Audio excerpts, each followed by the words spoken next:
They're not the ones who have to make the hard decisions. Stop checking my work email at 9 p.m. Any good news is not going to make my day, but any bad news is going to ruin my night. So as a business owner, you have to constantly be investing in the future. If it was easy, then everyone would do it, but it's not. It takes time to train solid financial consulting professionals. Like, you need someone who's fully dedicated to. Welcome to Builders, the podcast for impact-driven leaders who are done carrying it all and ready to scale with clarity, strategy, and freedom. I'm your host, Alex Snyder, strategic growth architect, creator of the CEO Recode, and second brain to leaders who are building brilliant companies without sacrificing every ounce of their time, energy, or sanity. Each episode, I sit down with bold leaders who've rebuilt, recalibrated, or redefined what it means to lead well and live well on their own terms. We talk messy pivots, leadership upgrades, tactical wins, and the deep personal work it takes to build a business that actually works for you. If you love the episode, make sure you follow, rate, and share it with another leader who's building big and wants to build smarter. And if you're listening and thinking, damn, I need someone in the guts of my business with me, let's talk. Book your free business breakdown call using the link in the show notes. In 30 minutes, I'll help you pinpoint where blockers in your time, team, or strategy are silently stalling your growth and define 2 to 3 high-impact shifts you can implement now to regain traction and build momentum. Now, let's dive in. Let's build it better. Rob, welcome to Builders. Thank you so much for being here with me today. I'm so excited to dig in. You are the founder of Sapling Financial Consultants, and in your own words, as I always like to put it right onto my guest, tell us who you are and what you're building. Thank you so much. Really appreciate you inviting me on. My firm's called Sapling Financial Consultants, and we are a 30-person consulting firm, and we work mostly with private equity firms and in the private market ecosystem of companies. So there are 3 pillars to our business. There is interim financial planning and analysis and financial modeling. There is data analytics and digital transformation, and then there's due diligence. So those are three different service offerings that we have, and we work across North America. So probably about 70% of our business in the US, 30% is Canadian, and our office is in Toronto. That we just we're in the pretty much just set up our Atlanta office as well. So now officially international. I love it. Congratulations. Thank you. Amazing. So you and we're actually colleagues from way back when, consulting days. I think we was around 2013. We were right around when Sekal went through the acquisition with KPMG. So it's been a while, and we have both charted our own paths. You founded Sapling not long after that, right? About 2 years after KPMG. And now it's been, 11 years? 10 years, yeah. So we just sell. I mean, I did a bit of work on vacation days while I was still employed, but that was it. So it's been 10 full years of running the business after quitting my job. I got a good training at KPMG. Learned a lot, and decided that there are areas in consulting where I thought we could fill certain gaps. So I love that. Yeah, seeing gap in the market. It's what entrepreneurship's all about, right? Yeah. Amazing. And you guys are already at 30 plus, I think, people, and now you're cross border. If we go back a little bit, I would love to hear about kind of your leadership journey and what shaped your leadership and kind of what brought you to knowing that you wanted to build a business. Yeah, to be honest, I'm not sure that like I always saw myself in some form of leadership. Like I often think that if we look at our society, the people who end up being the best leaders are not people who seek it out, but who have it sort of foisted on them and approach it not from a position of I want power, but from a position of like, I guess I can. It's like being a personal chef versus being a chef at a big restaurant. You end up delegating a lot, but the impact is significantly increased. And so, like, I started the business. It was just me at the very beginning, and doing financial modeling projects for a few clients. That was really what it was. I think I did want to scale it eventually. I'm not sure I wanted to scale it as quickly, but the business grew relatively quickly from year like 2015, 2016, 2017, and then 2018 was the first, like my partner Andrew joined late 2016. Um, the first full-time employee was in early 2018. And like I didn't really have, to be honest with you, as much as I counsel it to people entering the market, especially looking for capital. I wasn't looking for capital. I didn't have a business plan. I just kind of took it as it went along.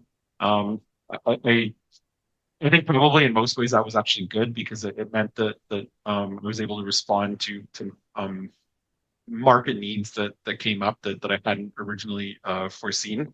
But I can't say that I set out to be a leader. What I can say is that in my work experience before Sapling, like there, you know, certain things I saw that were very good in leaders, and certain things that I didn't like in leaders, and so wanted to be able to do it differently, and to strike the balance between, which is what I found in my career, either like a job where all you do is work and it's like 100-hour weeks and just hard, or it's like 40 hours a week, but it's really like 10 hours a week, and if you're not competent, you're dying inside. And there was nothing in between where it's like, okay, I want to work a good, 45, 50, 55-hour week, but leave it home as much as I can at the end of the day. And so that's what we try to provide our team. And I try to get that as much as I can, but obviously not always. I love that. I think you spoke about the gap in the market that created your opportunity to provide services, but also a gap in the market of the culture that you want to Yeah. build and the, business and lifestyle. I have to ask, so your partner in the business is also your partner in life, Yep, Andrea. that's right. How does that, a lot of people think about founding things with their partner. And obviously, there's all kinds of things you could talk about, the risk of, you both being in the same company and all kinds of things. But I'm more interested, you talked about being able to leave work at work to a degree Mhm. and go home. How do you guys manage that? I wouldn't Some say that, advice. that yeah, I can't say that we leave work at work completely in the sense that conversations about what happens during the day continue. I'd say leaving work at work means like the laptops are closed, and like I have a personal rule that I'm not always able to observe, but like I'll turn off, like I'll stop checking my work email at 9 p.m. So because anything that comes after that, any good news is not going to make my day, but any bad news is going to ruin my night. So I stop at 9 p.m. And I'll check it again in the morning. If it's bad news in the morning, well, I got a whole day to deal with it and settle down before going to sleep again. So I can't say that the work is completely left, but it starts to die down as the evening proceeds. So it's impossible. As a business owner, you simply can't shut down. And I mean, we're every time we go on vacation, there's something that comes up that has to be dealt with. Mm. Um, but yeah, it's I don't know. There's no such thing as leaving it completely behind, but you can take concerted steps. So my MS Teams that on my phone that shuts off at 9 p.m. My emails, I actually don't see new emails. There's no notification unless I open up the email app. And so I'm able to like provide like a little bit of discipline for myself to not constantly be thinking about it, although obviously it Yeah. still happens. I love that though. I love that you're using technology to counteract what technology is doing to us of like Yeah. always being on. And I think we could have a whole podcast on that topic. Yeah. There's Yeah. so much out there that people don't realize how much apps are built to keep us checking and the way they work, but also there are so many options if you just go into settings.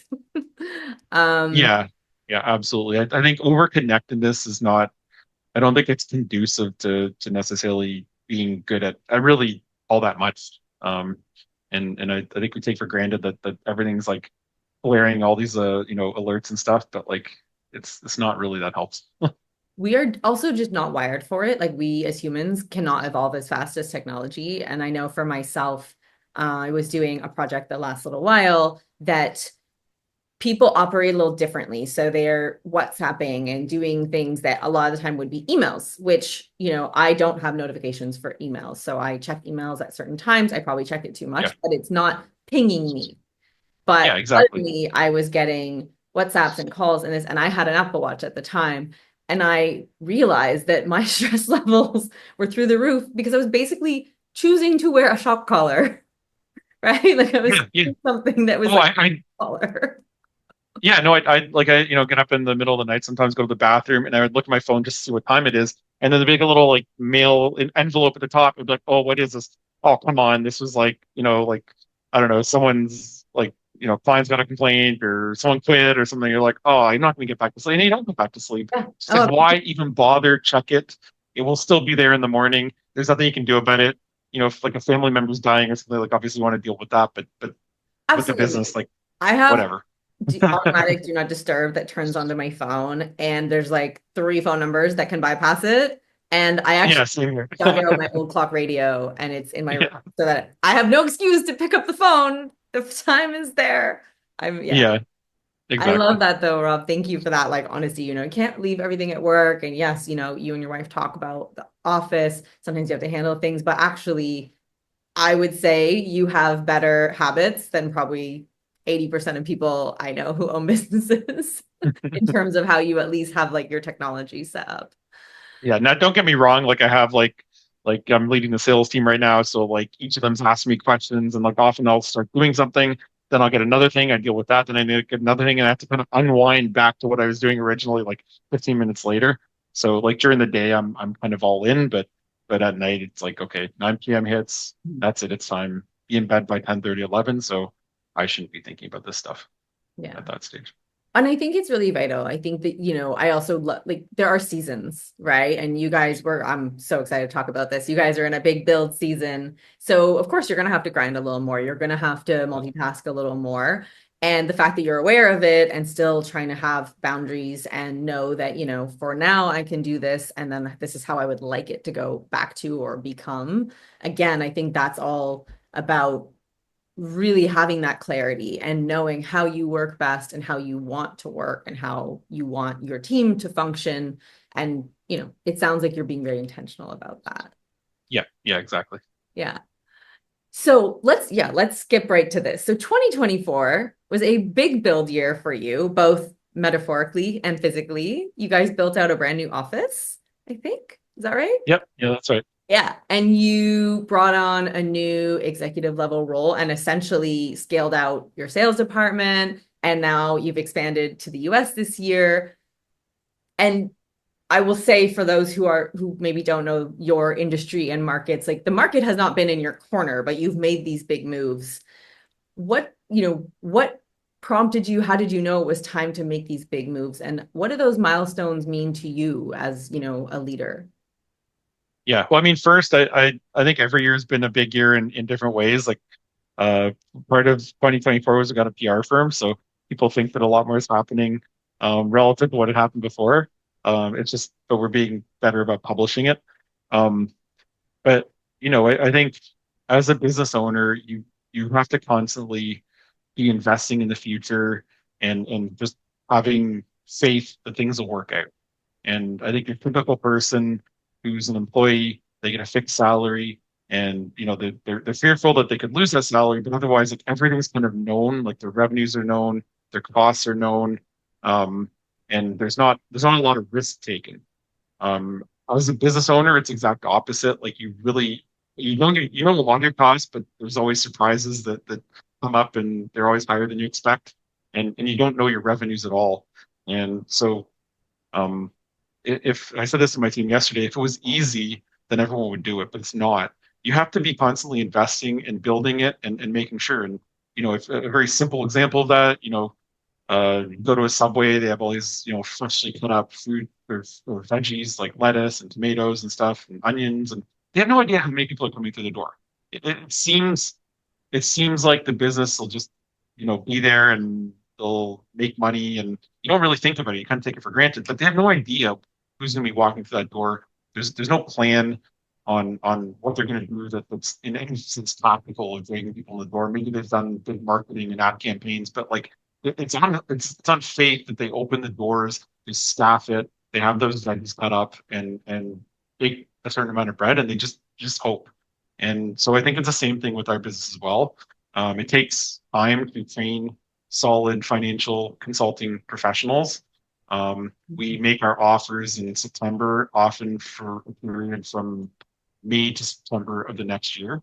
Um, you don't really know what's coming down the pipes, and so I think that that uncertainty is inherent to our existence, and we just kind of on faith have to invest and build, and it's always worked well for us. Like it's always maybe not immediately, but we've never lacked for work. We lacked for work that would get me to the slam dunk number on the bottom line that I'd want. Yes, and we lacked for work in the sense of like, oh, we don't have enough to pay people. No, that's never happened before. Consulting is a great business in the sense that it's a bad business in the sense that the salaries are high and they're paid no matter what. It's a good business in the sense that um, it doesn't take much to it doesn't take people billing a lot of hours before they're profitable. Right. And so it's we can kind of have the confidence that like okay we are increasing our payroll, but it won't take a huge number before we're making money on it. And so like we never are we've been growing pretty quickly, but our payroll's never as high as the revenues the previous year.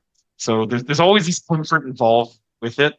And but we think the opportunity is absolutely huge. I mean, the market is big.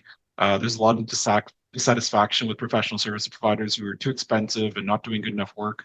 We're selling to the US market. We have a huge currency arbitrage. And depending on how you slice it, we're 50 to 70% cheaper in terms of our cost for the same unit of labor. Um, there's just a lot of advantages and a lot of reasons that this industry could explode. Has exploded before, and even when it so exploded in 2021, we did well that year. Then the market kind of turned down, and M&A volumes have been falling since 2021. We grew every single year in there. We'll still grow this year probably, but not maybe not at the. We want to double this year, so we'll see.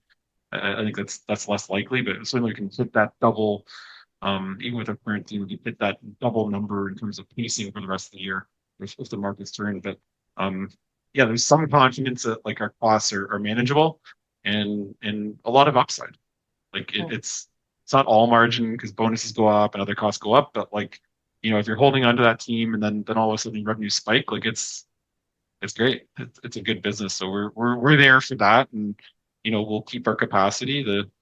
The factory's still here. The demand is delayed, but it Right. can't be delayed forever. So I love what you said though, the reward isn't immediate. And there is a huge value to being prepared when the opportunity is coming in, when the demand is coming in to have a, reliable, well-trained, well-oiled machine, right? A team that yeah, can deliver, right? And so I often talk about, there's foundation and scaling and foundation building and scaling. And, if you scale so fast that you can't deliver, that's really bad. If you invest forever and never scale and sell, that's also bad because you run out of money. yeah, I love what you said about that. And I'm curious, I think that is one of the key challenges to entrepreneurship, right? Like people are selling it as this like amazing opportunity and not often talking about some of those realities. And I think it takes a certain personality. I'm curious, how do you know? I think there's a difference, and I would love your perspective. The company being ready to grow versus you being ready to grow. What do you how do you I think how you look at the company is more logical. And so, I'd mhm. love to hear your thoughts on that. But also, what do you find yourself needing to tap into for these big changes, as a leader to be betting on Yeah, that future? yeah. I mean, I think my growth has been proportional to the company's growth. That probably means at certain times my readiness has slowed down the company's ability to scale. Um, I mean, yeah, there are the two sides of it. Like I think like for consulting, like it just raw billing capacity, like each of our levels is going to have a certain amount based on the bill rates they could hypothetically bill out of the year and realistically what they'd be able to bill out in a year. So and then we have a sales team too, so they've got quotas. So that's all math. I mean, it's more than math, but it is math. Like, hey, we can build this much. Hey, we can sell this much. So you build out the capacity. But there are other things obviously associated with the capacity that are a little bit less tangible, like the amount of admin overhead that we have. Um, our software is that scalable?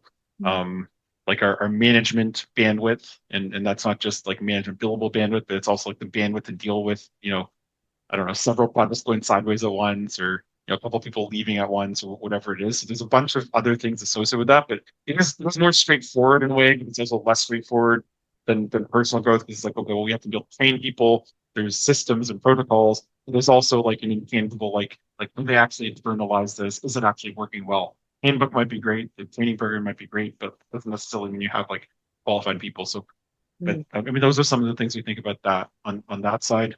In terms of like leadership ability, um, I mean, I started a business when I was 29, like full time, and like I think I haven't done a lot of training. I did join CEO Global, which is the CEO peer group, in January. That's been fantastic.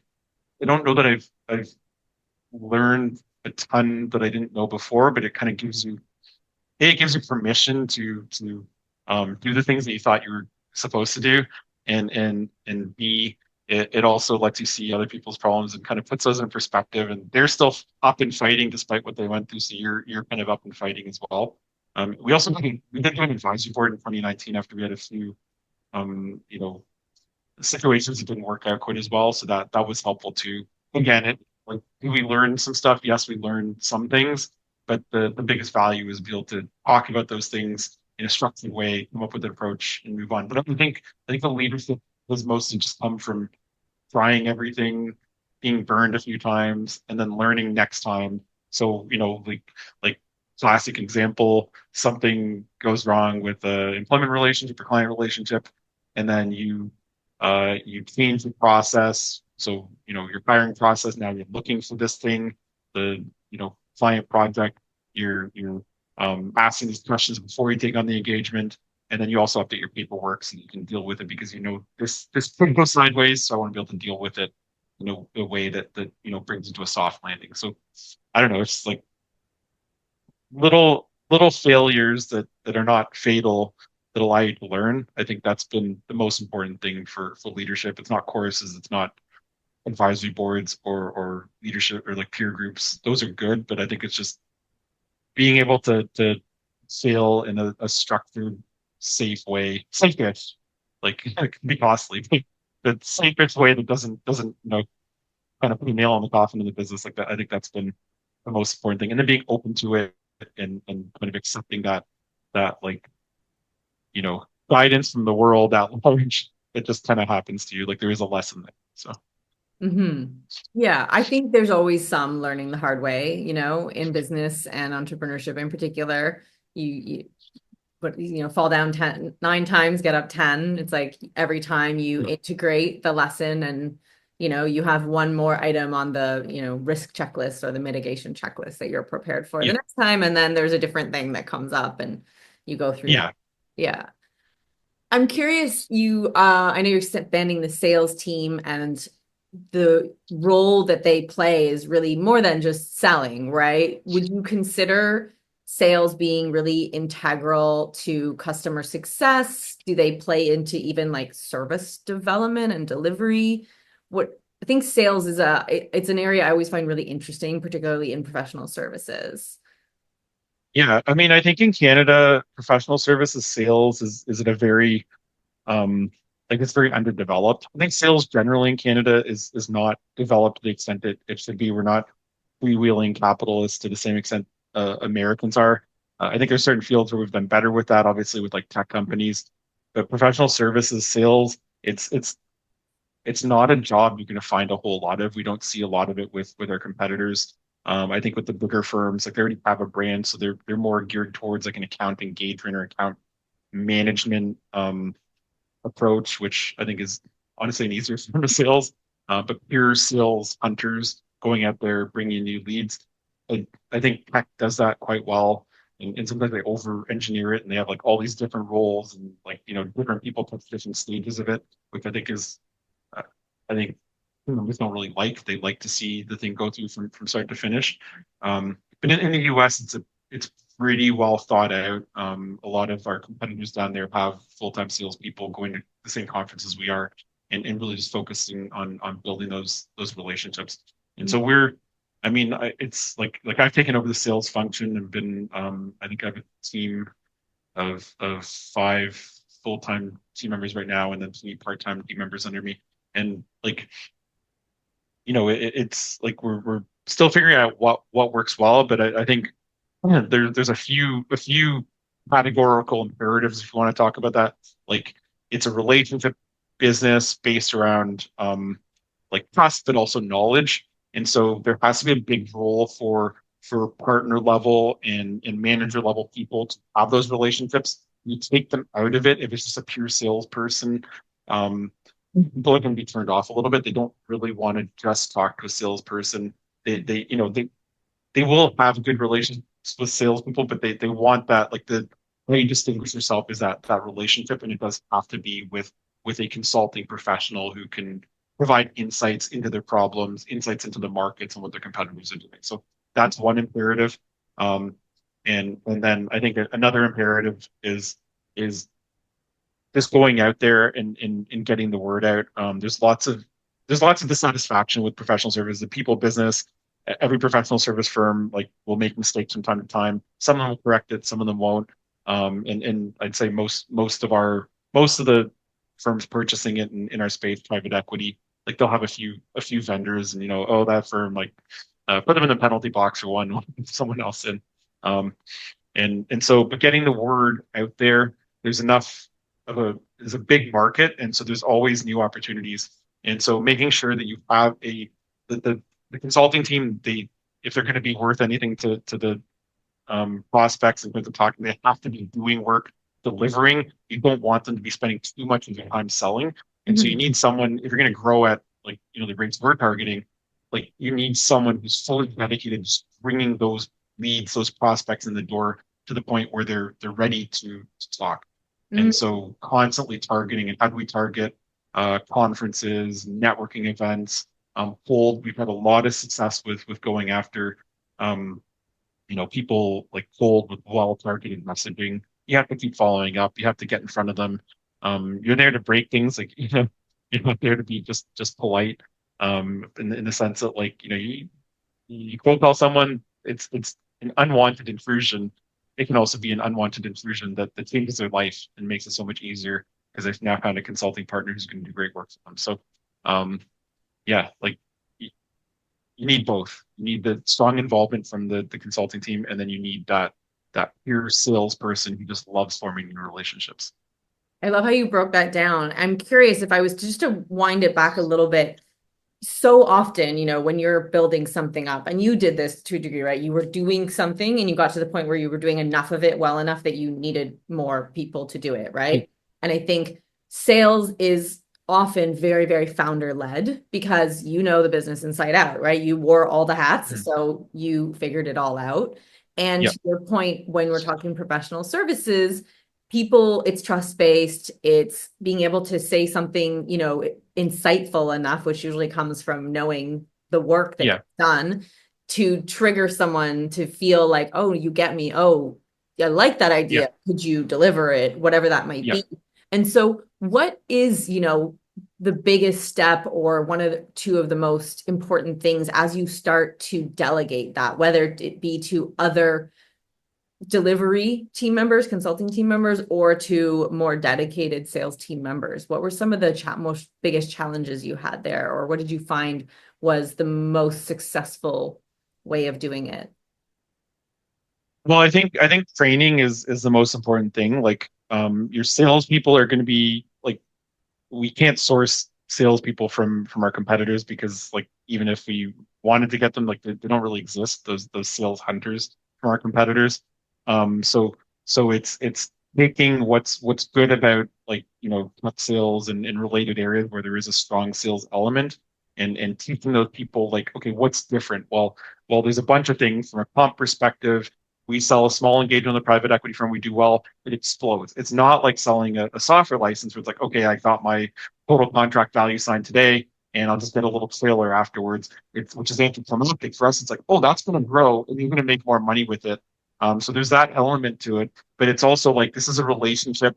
It's not like you're just going to, find the same person to try and get them to switch to your software product. Like, you're gonna talk to people. You're gonna form a good relationship. First time you're gonna talk about work. You see them again. You take them to, I don't know, a tennis match or hockey, whatever it is, Mm. and you're just gonna build trust. Maybe you'll talk a little bit about work. Maybe a little bit bit of it you won't be, and then you're going to be there when there's a need that arises that pops up and deal they're trying to do, or a CFO quit at their company and they need help, or whatever it is. So it's a relationship based selling, and it's not tangible. It's not like, oh, like here's like 30 demo videos that we're going to put in front of them. You're kind of making it up as you go along. Do we have experience? Yes, but how that experience is manifested the work product and the results, and is so different from situation to situation. So it's very different from software sales. So that's one part of it, and then the other side is a consulting team. Um, I'm very sales driven. I like doing the work. I don't do the work anymore, but like I'm obsessed with just trying to grow relationships and pick up new relationships. Your average, but I didn't start out that way. I started out just wanting to build a really nice financial model with 10,000 rows of Excel. Like I'd rather just be working at home in my bedroom or whatever at the time and just building a great model and not talking to people. And it really took a lot to change that and get me excited about sales. Now I love it. Now I that's the main, besides like the general strategy and working with my management team and stuff like that. Like most of my time is sales, whether it's the player aspect, leading my own campaigns, taking tons of meetings, or coaching and equipping the team to do that work themselves.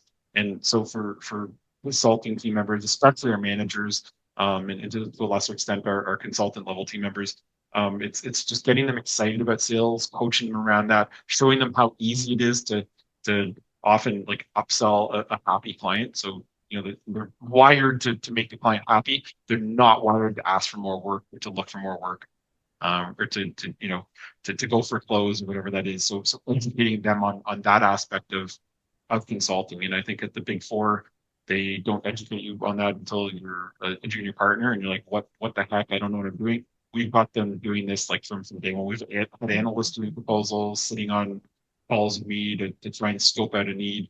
Like sales is big into our culture, and we love it. And after this we're gonna go into the bullpen and bong the sale we just made. So building that sales culture and getting everyone excited about it. I love that. I think that's a really, really good point, and you're right. I think, whether you're talking about coming up through consulting or a lot of other places, the concept of like upsell and lifetime value is just not really common colloquial things that we talk about. And I think back to probably a lot of my success, I got exposed to that really early because I was often like at clients without partner overview. We'll talk about why. That was just a weird thing. I was there sometimes with like other consulting companies, and I built really strong relationships through the nature of the projects. They were really intense. They had a lot of really high level executive involvement. And guess what? The easiest time to sell someone is when they trust you and you're, finishing up delivering something amazing for them, and they're telling you about this problem they're facing, and you're like asking questions, and then you're like, "Can I use your whiteboard for a second? Like, what about this and this? I think it'd be really interesting if you thought about," and they're like, "Yeah, and then suddenly you have another engagement, you know? Yeah.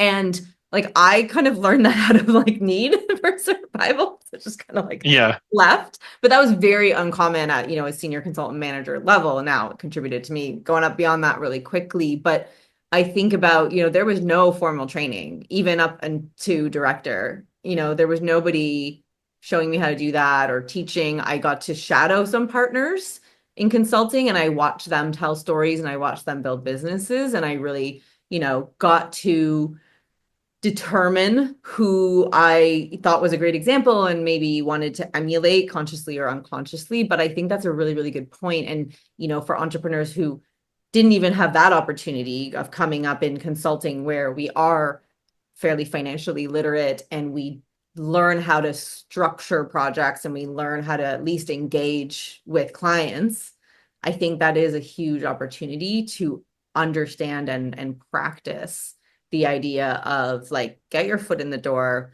build a relationship, deliver something solid, even if it's small. And then once you're in there, you're going to have access to all kinds of information. And then enough to see the upsell and build. And to your Yeah. point, build more relationships as well, right? Like you Yeah. always say you want to spread out in bigger organizations. You don't want to only be tied to one person in that And, company.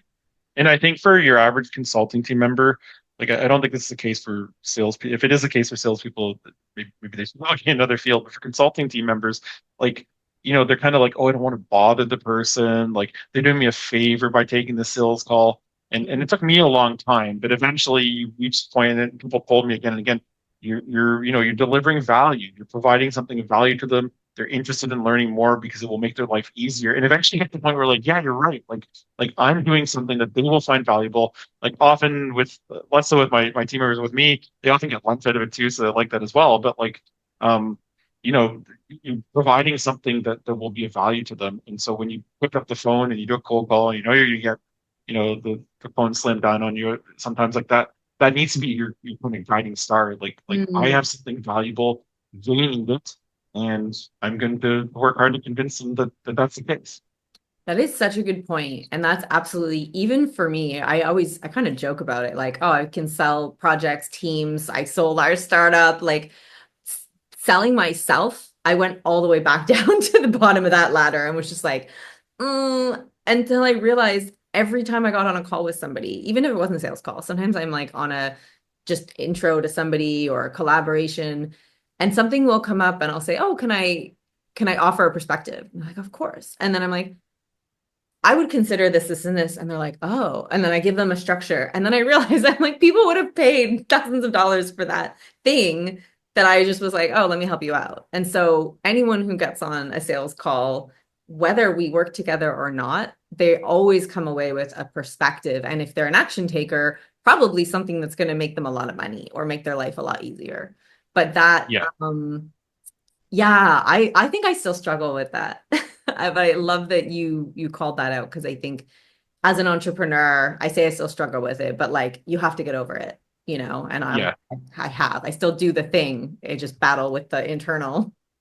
yeah. Like I mean, I've been listening a lot to like Mike Weinberg. He's like a sales expert, and he talks about um like really wearing sales as a profession that's helping people. Like, oh, doctors help people, but we do help people. Like we're the ones who are communicating the value of a new solution to people that can make their lives easier. So I like it. I mean, I'm a competitive person. I was a competitive squash player growing up. Like that's real. The chase is there, but like so is the desire to create value.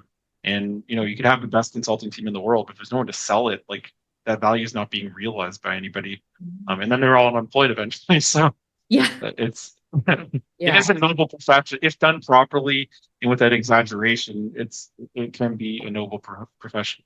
Yeah, I think, Hollywood has given sales like a bad rap, but it can be very ethical and it's absolutely a required component, right? You really can't have a Yeah, company without sales.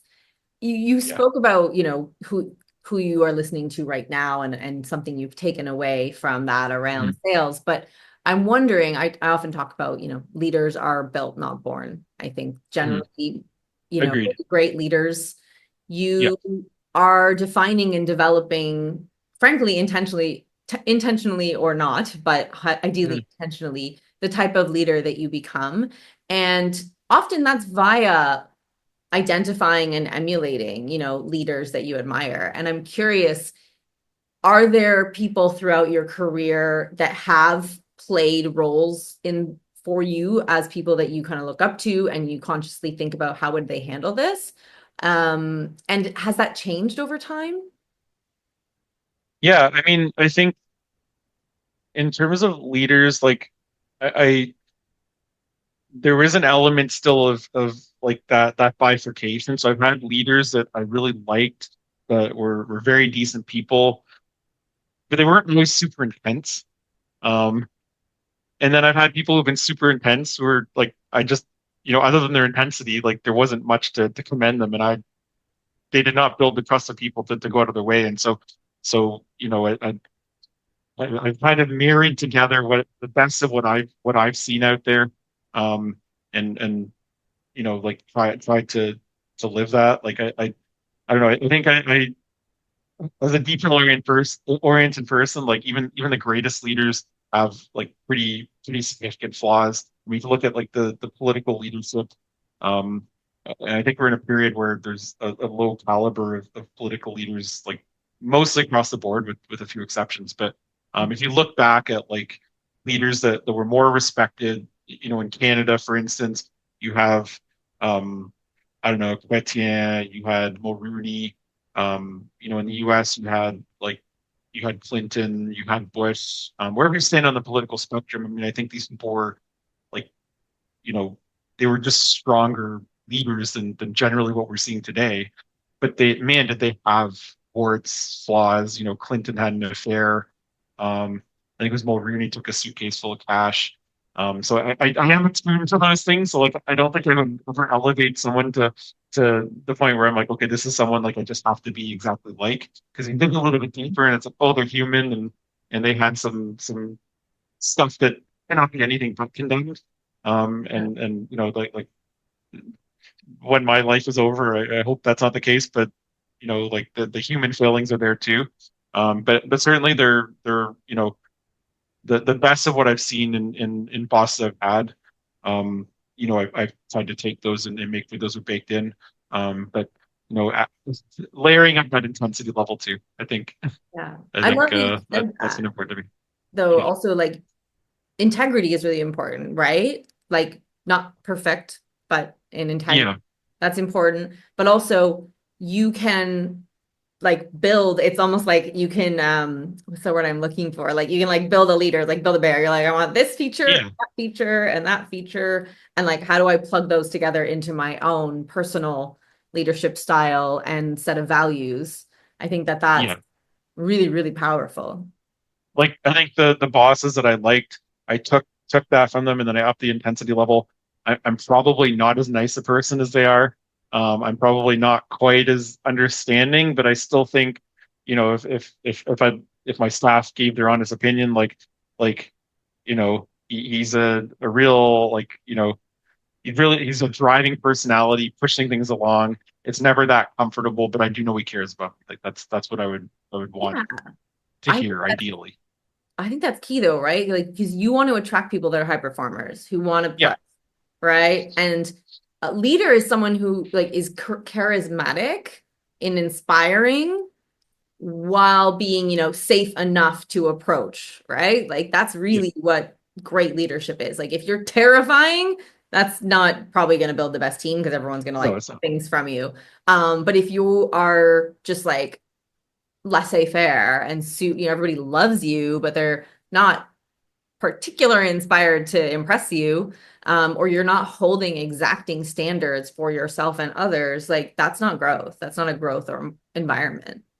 Yeah. Well, and I mean, we have our management meetings every Monday, and we had a hard decision that we had to make, and I said here's one way we could approach it, and like this would be obviously like a better outcome, but it was harsh, and I saw my managers like kind of make a face of like, oh, that like I've judged you negatively here. And I talked to my the leader of my CEO peer group about that, and he said, you know what, that's fine. They're not the ones who have to make the hard decisions. It's true. I love that. I want to highlight that if anyone is listening, I actually made a note to do a solo podcast about difficult decisions because the role of a leader is to take the final decisions, take the decisions that no one else has to or can or wants to take. And it is hard. It is Yeah. hard, but it is almost always, and I try not to get on my soapbox here because I am going to actually do an episode, but it is almost always in the best interest of everybody in the long run, right? But in the short Yeah. term, it doesn't always feel that way for everybody. And you have to, as a leader, assess your options and take the right decision. And you ride the discomfort out Yeah. because long term, it's in the best interest, but is Yeah. not. And so yeah, and so I mean I mean think my as the team's grown, it's been become more of a leadership role with a political element to it versus kind of being the first among equals, like, oh, I'm a financial modeler and I'm leading financial modelers. So I'm more cognizant of those things. And I mean, I've in the last probably year or two, I've kind of settled on like, I want to be a winning team. Like we don't want to be the Leafs. We don't want to be the team. Literally, with the longest, I don't even watch hockey, but for the longest period of not winning the Stanley Cup. We want to be like the Florida Panthers. And boy, was it, again, I didn't The watch it, but timing like of the this score, conversation. Yeah. yeah, so decisive. And they're all there and they're all hungry and they go out there and they're taking care of business. And so that's, if you're building a high performing culture, you have to view it in those terms. And you talk to your managers like, okay, this person's not doing well. We might not be able to continue working together. Everyone's like, oh, come on, like, is there something we can do? But when you say, well, we're building a winning team, and you start to ask them, and it's like, well, they dropped the ball on this, and we lost this client because of this or whatever it is, Mm, start to see that like you need to maintain that yeah. culture of excellence there. And if you don't lose that culture of excellence, okay, fine. At the beginning, oh, me, I'm the business owner. I'm not making as much money, but eventually you start to see the cracks, and it affects everybody. Oh, this person left because it's not a high performing culture. Oh, we lost this client. Now, not that this happened, thank God, but like, oh, we're not even in a position to pay everyone's salary anymore, Yeah. because we held on to the wrong people and they kept screwing up. Yeah. And I want to highlight, you just said, this person left because of the high performing. Imagine losing your high performers because you wouldn't get rid of a low performer. I think that's most organizations. When you say it that way, it seems so fucking obvious. And yet it happens, to your point, all the time, right? It Yeah, happens well, all the time. People hesitate, they hold off, sunk costs, right? They're like, oh, we'll just, no. yeah. Well, when we were talking about this relatively recently about, like having to deal with a situation where we weren't performing at our best consistently. And one of my managers said, I can see how, because he was the one who's going to have that hard conversations. He said, I can see how, that discomfort around these hard conversations and trying to really just avoiding them consistently. That's you know, the on the road to just becoming a low performing. Yeah. And it's the edge of being an emerging leader as well, right? Like That's right. That's right. you would never be able to put him into a, next level role if he can't have those conversations. Exactly. And so, I mean, your job as a leader is to consistently have hard conversations. Most of the hard conversations are not like, okay, we're parting ways. Most of them are, here's the standard. You fell short. Let's help you to get to the point where you're not falling short, where you're exceeding. Absolutely. And your reticence to have those hard, but I'm going to say like lowercase h hard conversations are what will lead you to have uppercase h hard Yeah. conversations more often, right? Yeah. Like it just spirals and kind of snowballs. So have the smaller ones, have regular feedback. Anyways, we could do a whole episode on culture and that, and I would love to. But I want to be mindful of time and touch on something that is really fundamental to what I do and what the conversations I'm having a lot, because entrepreneurship, is being sold as this panacea of freedom. Freedom is a top value for me. Love it. But it's just a word until you put a meaning behind it, right? And building a business is not easy. It is not instant, like a true business like what you have, No, right? not at all. If It's you want to be 10 a years in time. freelancer, that's different. But 10 years, there have been periods of grind. There have been periods where I'm sure you have made trade-offs and sacrifices that you don't plan to make forever. What I do think entrepreneurship, though, is an opportunity to define success on your terms, right? And not That's by right. whatever anybody else says. And so, what does it mean for you? What is success on your terms for yourself, for Sapling Financial, your family? Yeah. I think success for me means being able to do what is right. I remember even like, for the most part had good jobs, but even within those, there were times where, you know, we would be directed to compromise on something that wasn't quite right. Um, we're not in a position where we have to do that. If it's, client asking us to do something we don't feel right, we've returned the money to clients and said, look, we're not a fit. Um, if it's a team member who is not reflecting our values properly, we don't have to work with anyone we don't want to. And I think that to me, that's what freedom is. There've been good years, there've been bad years, there've been years, like financially, I'd say overall it's worth it. I don't know if it's I think in some ways it might be more worth it to be an employee in a lot of respects. Maybe not with taxes, but like just from a sheer dollar perspective, that there's an exit, but then you kind of used up and tired by to some extent. For most business owners, I think. I mean that's exaggerating a little bit, but um, but that destination thing, like I'm not a big believer in retirement and riding into the sunset and stuff like that. Like I think that um, I don't see myself ever quitting work. And so it's about the journey, and that journey has to be on your terms. So it has to be like I'm doing impactful work. I'm mentoring leaders, teaching leaders. I'm helping people to fulfill their full potential. And I'm not making compromises, doing things that I don't believe in, working with people I don't believe in, whether on the client side, employee side, or vendor side. I think that's freedom, and to be honest, there are not many people who have that. Politicians, they're powerful people. Even the Prime Minister of Canada, President of the U.S., they don't have unlimited power to choose who they work with. Um, Anybody who's a highfalutin executive making lots of money, same thing. They have even less power. I can't think of many people who have the power I do to unilaterally end a relationship, and I've you know done that at certain points in my career, and that was for the better. And so I think that's what freedom is. I wouldn't want to make 50 grand a year um, in the business, but you know the number I make I'm happy with, and if it rose, great, but it doesn't have to rise. That's not really what's motivating me. Right. I love that. I want to dig really quickly into what you guys do and the insights that are there for entrepreneurs and executives, because you really have a level of financial literacy that is above and beyond, even average business owners, let alone, people who might be considering foraying into entrepreneurship. You do due diligence, which is, very, Yeah. very detailed analysis. You are doing financial modeling, data analytics. So you're on the cutting edge of tech. What do you think is most vital for entrepreneurs and executives to understand regarding finances in order to responsibly scale a business? Well, I think cash flow is king. So there's two elements to it. Are you profitable? That's step one. And then are you cash flow positive? And they actually mean very different things. Like we've been through many periods where and like recently even our revenues dropped, probably our profitability dropped a little bit, but actually our cash flow is better.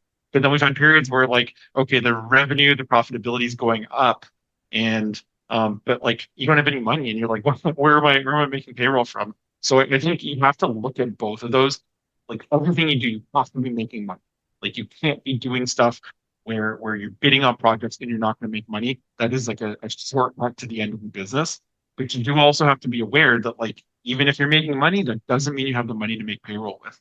And I mean we're pretty good like in the sense that like our clients, we put them on 15 daily 15 days terms, and they pay within probably within 30 days of that. So 45 days realistically.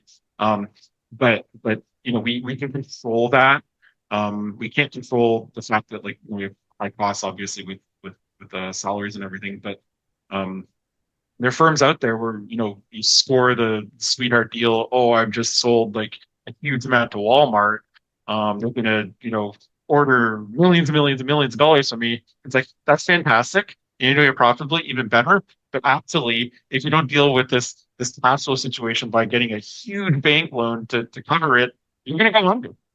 Like so I think you have to recognize that those cash flow and profitability are things you need to look at and think about. And I think most people, well, not everyone, there's a lot of companies out there that are just unprofitable for ages, but and because they have venture money for the most part, although that's drying up a little bit. But the profitability fine, but think through that cash flow implication. Yes, you're going to make money, but you're going to be paid last, and you're going to have all these huge costs. And the last thing you want to do is be profitable, have a huge deal lined up, and then like you're this vendor you're dependent on and saying, we're stopping shipments, or your team's quitting because they're not being paid. So I think that's what I think is critical for entrepreneurs to know. Amazing. Well, Rob, there's so many more questions I would love to ask you, but I know that you want to get out and ring the gong and the bullpen and celebrate with your team, which is your culture. So I love that. We have a couple rapid fire questions we like to close out with. It Yep. can be a one-word answer, you can pass, and then we'll just make sure that everyone knows where to find you and we'll let you go celebrate with your teams. You ready? Yep. Cool. Definitely. What is one decision that changed everything for you as a leader? The decision to no longer be basically a solopreneur and have staff, that changed everything for sure. Amazing. What does strategy feel like when you're doing it well? It means being able to make moves that aren't going to be rewarded immediately by the market. Hmm. Is there a book, podcast, or person that really cracked something open for you? Well, I like Mike Weinberg's podcast on sales. I think that's really good. And then there's also a leadership one that I listen to, No Bullshit Leadership. That's fantastic. Uh, Lots and lots of really good tidbits that I get from there, and constantly going through my head as I'm thinking about managing both my managers and the team generally, as well as the sales team specifically. What's something you've said never again to in your business?